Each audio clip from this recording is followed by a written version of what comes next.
So what's good, guys? Welcome back to the channel. It's your girl Nika. So today it is time for another Tea Talk, aka Nika's News. So today I'm going to get into a topic here, and I do apologize if this topic is too sensitive for some individuals, because we will be talking about abortion. We also will be talking about, what do you think is valid? Do you agree with the decision that they made, or do you disagree? I'm here to hear from you. But go ahead, guys, let's get into it. And guys, before we get started, I want you to know that anything you see here has been reported from the news, ABC News to be exact. Anything else that I report or show has been taken offline, and I do not own any rights to any information that I present to you. Let's get to it. Rachel Scott with the story stirring deep emotions. Byron, and it is a tragic story. It's an example of the confusion that has happened in some states after the fall of Roe versus Wade, raising questions about what doctors and families can do in the rare instance where a woman is pregnant and legally dead. You know, you just want to scream. You just want to scream, you know? She's my daughter, my first daughter. It's an unimaginable pain that April Newkirk has held on to for months. What do you want people to know about Adriana, your daughter? She was just like a ray of sunshine. She loved her family and her friends. She was very, very smart. In February, her daughter Adriana Smith was 9 weeks pregnant, expecting her second child, when suddenly her health spiraled. Her story making headlines across the country. Adriana Smith has been on life support since February. A pregnant woman kept alive after being declared brain dead in Atlanta. It's one of the most shocking and rarest cases in the world. The 30-year-old brain-dead woman was kept on ventilators. So guys, today we will be talking about a 30-year-old woman out of Georgia. Her name is Adriana Smith, and she was 30 years old. She was legally pronounced brain dead in February of 25. And she found out she was pregnant, but when she became brain dead, she was 9 weeks pregnant. Now, the hospitals in that state put her on ventilators for the next 4 months to try to keep her pregnancy and not terminate it, even though the patient was legally dead. So what do you guys think of that? She was kept on ventilators for 4 months because they wanted to save the baby's life. Now, I'm sure you guys have a lot to say about abortion. Now, if you are familiar with Roe versus Wade, I'm actually going to just put up here exactly what it is without me explaining it to you. I'm going to just let you see what Roe versus Wade is. So take a look.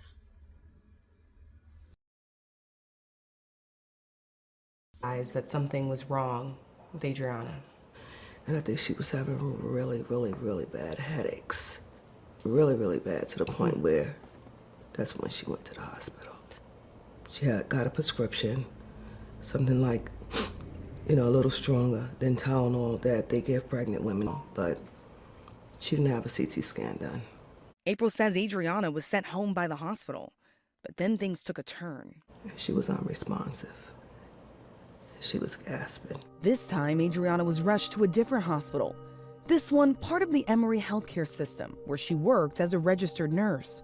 Her diagnosis was devastating.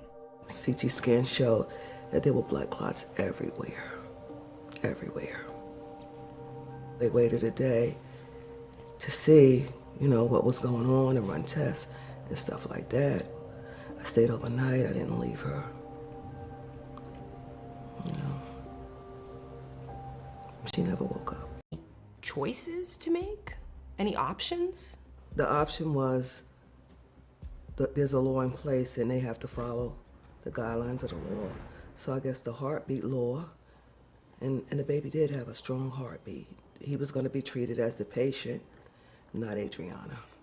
The case raising serious ethical, moral, and legal questions about continuing a pregnancy for a woman who has already been pronounced dead. It is extremely unprecedented to have a mom who is brain dead sustained on life support starting from the first trimester. The biggest and most startling and disturbing fact is This one was 9 weeks. That baby's going to be inside a dead body for a very long time. Amazingly enough, there were only 4 cases in which the brain death was diagnosed in a pregnant woman before 14 weeks. Is it worth it to try and save a fetus to become a child in a dead woman?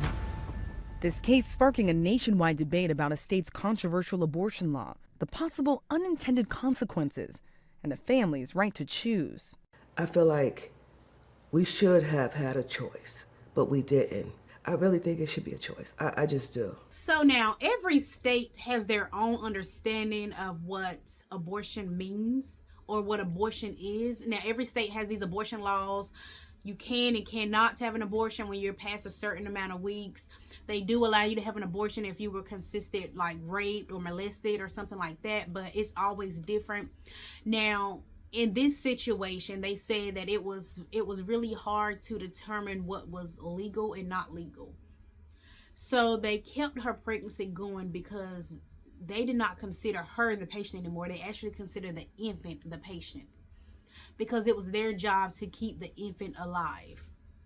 Now, it's kind of hard to go against this because everybody has their beliefs in what they believe. So now for me, my point of view on this,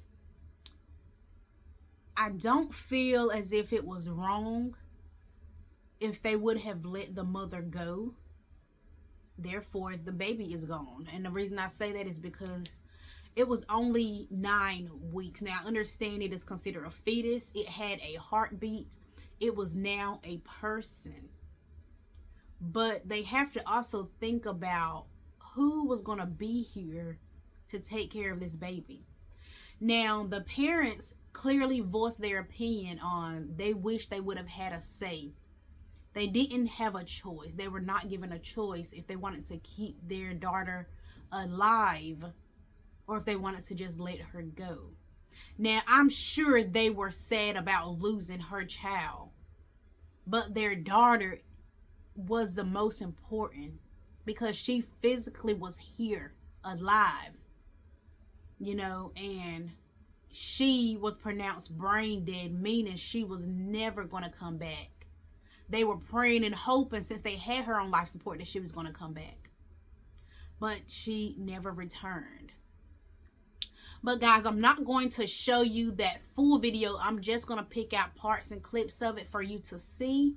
But let's go ahead and get into the second part here. Take a look.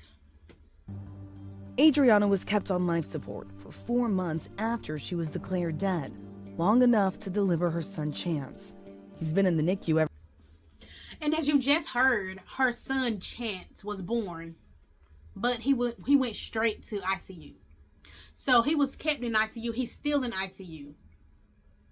You know, now I'm not speaking on in ICU to this day, but I'm referring to the video. He's still in ICU. So they kept her alive on the ventilator this whole time just to bring a baby into the world who might be legally disabled. He may be disabled for the rest of his life. And who is that going to fall on?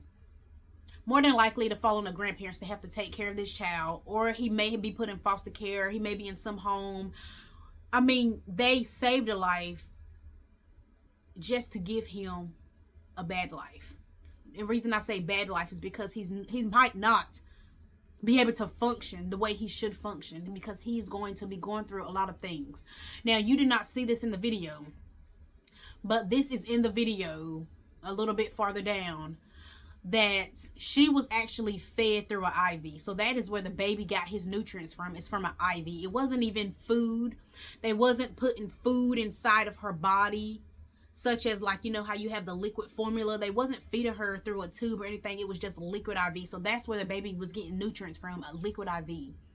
So therefore, it was actually putting the baby farther behind. The baby's lungs are not developed. The baby had a strong heartbeat because the baby was just now being produced in the body. But outside of that, the baby did not have many chances of survival. But I'm going to go ahead and show you one more clip to kind of break it up and to sum this up real quick. So just take a look.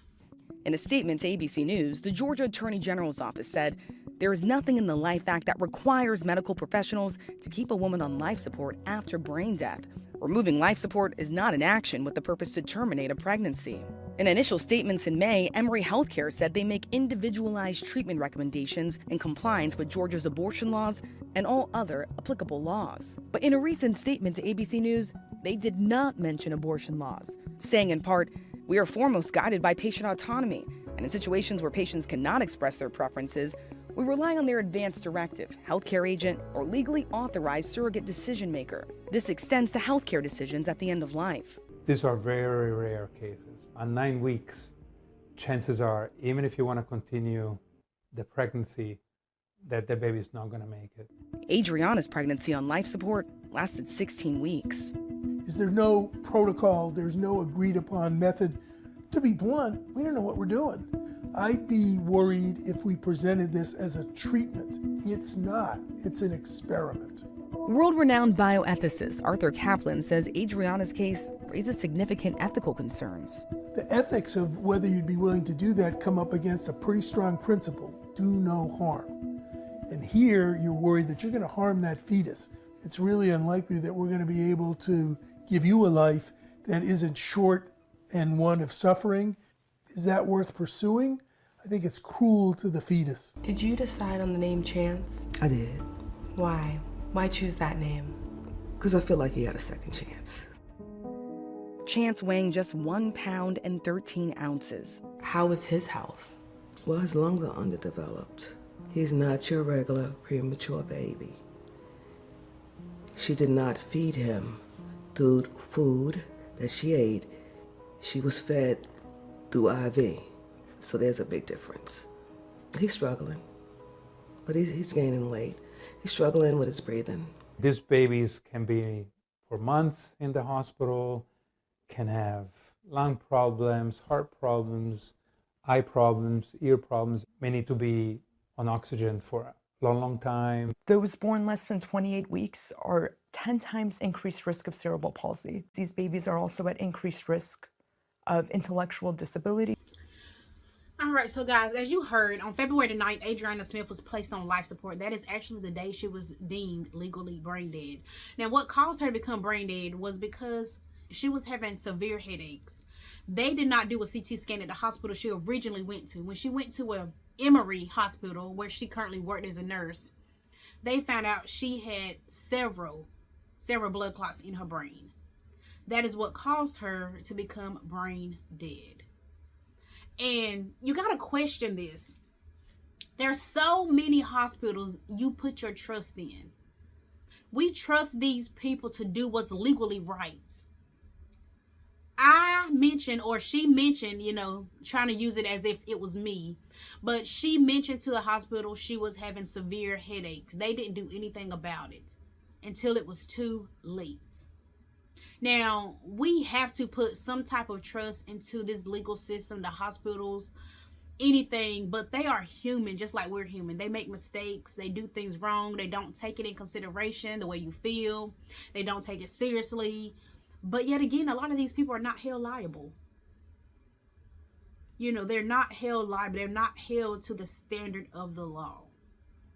So therefore, she lost her life because she didn't get the assistance or the help she needed. Now her baby, more than likely, is put here on this earth to suffer for the rest of his life. So guys, what do you think about this whole situation? How do you feel about abortion?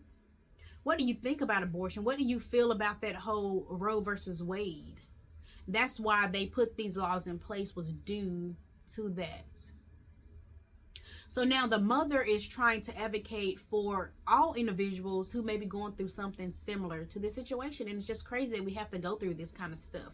It's crazy that the mother and the father, and also her little boy, has to deal with this, to see his mother physically gone, and also see his mother in a hospital for 4 months after she was legally brain dead, to see she was no longer there, but yet again they was keeping her alive.